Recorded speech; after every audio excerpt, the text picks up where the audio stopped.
Mga kapuso, huli kampo ang pananakit ng isang lalaki sa aso sa isang gasolinahan sa Lawag, Ilocos Norte.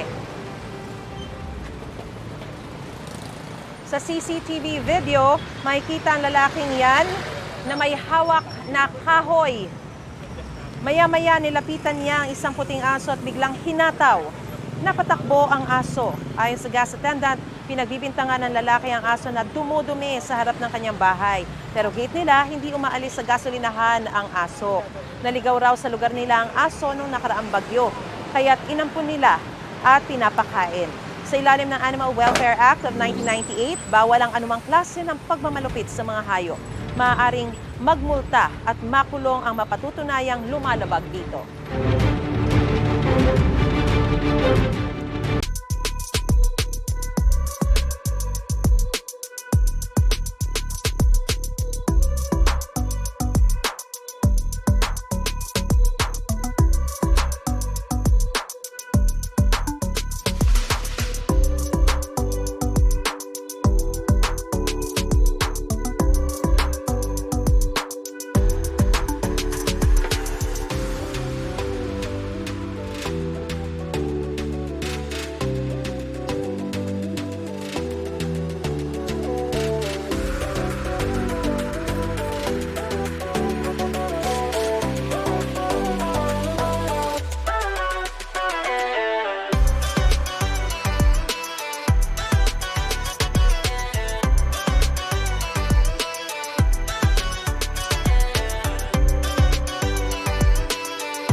Mga kapuso, para una ka sa mga balita, mag-subscribe sa GMA Integrated News sa YouTube. Sa mga kapuso abroad, subaybayan niyo po kami sa GMA Pinoy TV at sa www.gmanews.tv.